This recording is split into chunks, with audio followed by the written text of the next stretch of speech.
देखिए प्रश्न क्रमांक 10 क्या दिया हुआ है।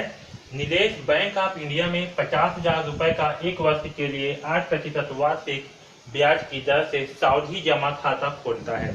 सावधि मतलब क्या कि एक जो है निश्चित समय के लिए जो है हम पैसा जमा करते हैं, उसे क्या कहते हैं, सावधि जमा खाता कहते हैं। यदि ब्याज तिमाही संयोजित किया जाता है तो उसे एक वर्ष पश्चात कितनी राशि का भुगतान बैंक द्वारा किया जाएगा। ठीक है, ये जो है हमें निकालना है। तो चलिए इस प्रश्न को हल करते हैं। तो देखिए इस प्रश्न में मूलधन क्या होगा। मूलधन यानी कि वह राशि जिसे हम जमा करते हैं उसे क्या कहते हैं, मूलधन कहते हैं। तो हम कितना रुपए जमा कर रहे हैं बैंक में, सॉरी नीलेश जो है कितना रुपए जमा कर रहा है बैंक में, तो 50,000 रुपए जो है जमा कर रहा है। ओके, अब देखिए कितने वर्ष के लिए, तो एक वर्ष के लिए है। ठीक है, एक वर्ष के लिए, तो समय क्या है, एक वर्ष। लेकिन यहाँ पर सबसे इंपॉर्टेंट ध्यान दो, यदि ब्याज क्या बोला है, तिमाही संयोजित किया जाता है, यानी कि ब्याज जो है 3 माह में जोड़ दिया जाता है ना, इसलिए क्या होगा, ये तिमाही है। ठीक, तो ये जो समय है इसे भी हमें तिमाही करना होगा। क्या करना होगा, हमें समय को तिमाही करना होगा। ओके, अब देखिए तिमाही मतलब क्या समझ में आ रहा है आपको, 3 माह। ठीक है, तिमाही मतलब क्या होता है, 3 माह। तो एक वर्ष में कितने माह होते हैं, एक वर्ष में होते हैं 12 माह। ठीक है, तो एक वर्ष में 12 माह होते हैं, तो 12 माह में कितने तिमाही होंगे, तिमाही यानी कि 3 माह को हम एक तिमाही बोलेंगे। तो 12 माह में कितने तिमाही होंगे, तो 12 को जो है 3 से भाग कर देंगे तिमाही निकालने के लिए। तो क्या है, 3 चौके 12, यानी कि एक वर्ष में 4 तिमाही होते हैं। कितने तिमाही होते हैं, 4 तिमाही। ओके, आया समझ में। तो एक वर्ष बराबर क्या होगा, 4 तिमाही होगा। इसे मैं मिटा दे रहा हूं। ठीक, इसे याद रखना, एक वर्ष में कितने तिमाही होंगे, 4 तिमाही। ओके, अब देखिए हमें दर क्या दिया हुआ है, तो हमें दर जो है वार्षिक दर दिया हुआ है। वार्षिक यानी कि वर्ष का दर दिया है। वर्ष का दर कितना दिया है, 8% दिया है। ओके, अब देखिए हमें दर क्या दिया है, 8%, लेकिन जो ब्याज है वो क्या है, 3 माह में संयोजित किया जाता है, इसलिए हमें दर को भी क्या करना पड़ेगा, तिमाही निकालना पड़ेगा। ओके, तो एक वर्ष में कितने तिमाही होते हैं, 4 तिमाही। तो हमें दर क्या दिया है, वार्षिक। तो हम क्या करेंगे, इस दर को 4 से भाग करेंगे तो हमें जो है तिमाही दर निकल करके आ जाएगा। तो 4 दूनी 8, यानी कि कितना तिमाही होंगे, 2 तिमाही होंगे। कितना, 2% तिमाही दर होगा। ओके, आया समझ में। क्योंकि ये 4 से भाग, क्योंकि एक वर्ष में 4 तिमाही होते हैं और ये जो है वर्ष भर का दर है, वार्षिक दर है। तो इसे क्या कर रहे हैं, हम तिमाही दर में बदल रहे हैं। तो तिमाही दर में बदलने के लिए क्या करेंगे, दर को 4 से भाग करेंगे तो जो आएगा क्या होगा, हमारा तिमाही दर। तो 2% क्या होगा, तिमाही दर होगा। आया समझ में। तो चलिए अब जो है एक वर्ष के पश्चात कितनी राशि का भुगतान बैंक द्वारा किया जाएगा, इसे जो है निकालते हैं। तो हम जो है इसका मिश्र धन निकालेंगे। क्या निकालेंगे, मिश्र धन, जिसमें आपका मूलधन और ब्याज दोनों रहेगा। ओके, तो मिश्र धन का फार्मूला क्या होता है, P × 1 + R/100 की घात n। ओके, तो चलिए इसमें जो है सारे मानों को रख देते हैं। समय को हम n से शो कर रहे हैं, n, दर को r। तो देखिए यहाँ पास मूलधन कितना है, P, मूलधन का मान है 50,000 रुपए। तो 50,000 + 1 + R का मान कितना है, 2%, 2/100।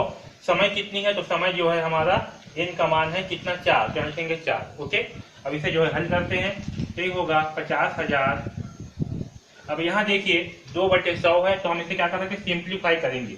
2 एकम 2, 2 पचासम होता है 100। ओके, और इस एक के नीचे कुछ भी नहीं है, मतलब क्या है, 1 है। तो 1 और 50 का लघुत्तम क्या होगा, तो इसका लघुत्तम जो है 50 होगा। ठीक है, अब देखिए इस 1 से जब हम 50 को भाग करेंगे, ठीक है, तो भागफल क्या प्राप्त होगा, हमें 50 प्राप्त होगा। 1 50 50। ओके, तो इस 1 के साथ में जो है 50 का गुणा होगा। तो 50 एकम, तो यहाँ पास आएगा 50, प्लस यहाँ 50 है, तो 50 से जब 50 को ही भाग करेंगे तो हमें भागफल क्या प्राप्त होगा, 1। तो इस 1 का गुणा जो है इस 1 के साथ में करेंगे, तो 1 एकम क्या आएगा, 1। ओके, यहाँ घात 4 है तो होगा घात 4। ठीक है, समझ में यहाँ तक था। अब देखिए यहाँ पास हमें क्या प्राप्त हुआ है, 50,000 इंटू, यहाँ क्या है, 50 और 1 51 हो जाएगा। तो ये होगा 51/50 की घात 4। ओके, तो इस 51/50 को हम क्या लिख सकते हैं, इस 51/50 को हम 4 बार लिख सकते हैं। ओके, इस तरह से 51/50 इंटू 51/50 इंटू 51/50 इंटू 51/50। ओके, अब देखिए यहाँ पास इस 1 0 से ये 1 0 कैंसल, 1 0 से 1 0 कैंसल, इस 0 से 1 0 कैंसल और ये 0 से ये 0 कैंसल। ओके, तो ऊपर में क्या बचा, ऊपर में बचा 5 × 51 × 51 × 51 इंटू 51, और नीचे में क्या बटा, तो ये 51/5 हो गया, ये 51/5, ये 51/5 और ये 51/5, ये भी सब आपस में गुणा में। ओके, यहाँ तक सबको समझ में आया। ओके, अब चलिए एक 51 को जो है 5 से भाग कर देते हैं तो कितना आएगा, देखिए 51 को 5 से भाग करने पर 5 एकम 5, ठीक है, एक उतारेंगे, 5 शून्यम शून्य, यहाँ 0, यहाँ 1 बचेगा, लगाएंगे दशमलव, 0, 5 दहम 1, 5 दूनी 10, तो हमें क्या प्राप्त हो रहा है, 5 से 51 को भाग करने पर 10.5 प्राप्त हो रहा है। ओके, कितना प्राप्त हो रहा है, 10.5। तो देखिए हम क्या करेंगे, ये जो 51/5 है इसके स्थान पे क्या लिख सकते हैं हम, 10.2 लिख सकते हैं। ओके, 51, 5 से 5 दहम 50,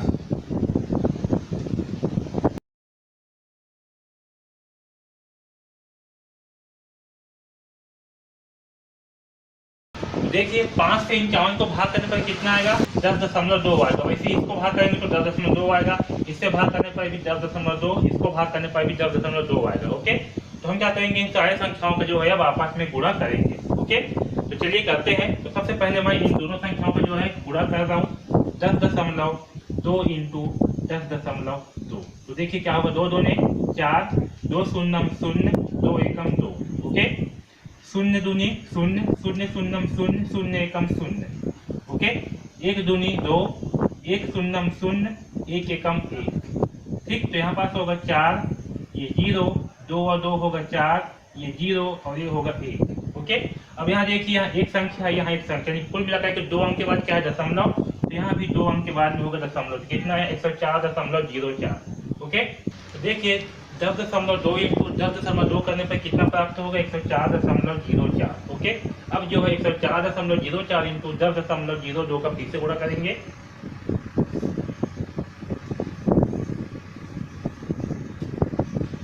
तो देखिए यहाँ से क्या होगा, 2 चौक 8, 2 शून्यम शून्य, 2 चौक 8।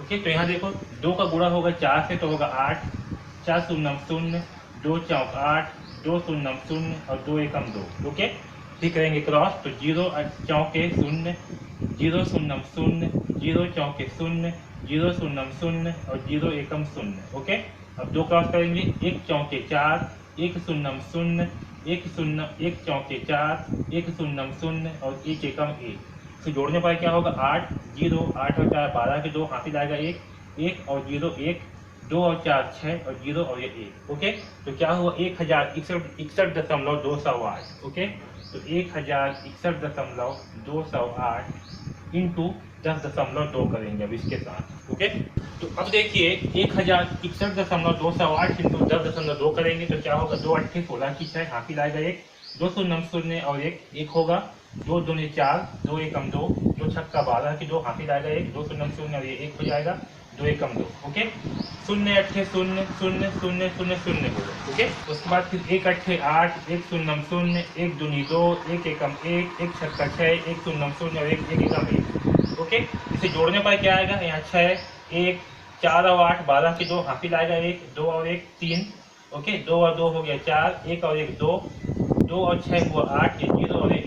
ओके, इसका गुणा जो है हम इस 5 से करेंगे तो क्या होगा, 5 छक्का 30 के शून्य हासिल आएगा 3, 5 एकम 5, 5 3 होगा 8, 5 दूनी 10 के शून्य हासिल आएगा 1, 5 के 15 और 1 होगा 16 की 6 हासिल आएगा 1, 5 चौक 20 और 1 जो हासिल था वो 21 और 21 का 1 हासिल आएगा 2, 5 दूनी 10 और 2 12 की 2 हासिल आया 1, 5 8 40 और 1 40 के 1 हासिल आया 4, 5 शून्यम शून्य और हासिल जो 4 था वो 4 हो गया और 5 एकम 5।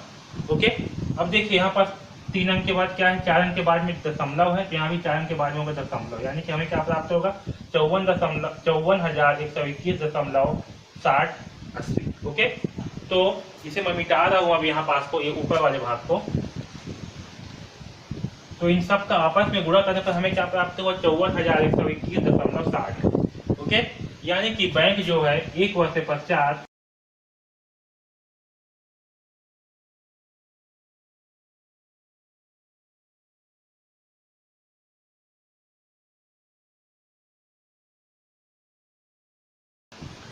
यानी कि 1 वर्ष से पश्चात बैंक के द्वारा कितना, 54,121.60 रुपए का भुगतान किया जाएगा। आया समझ में।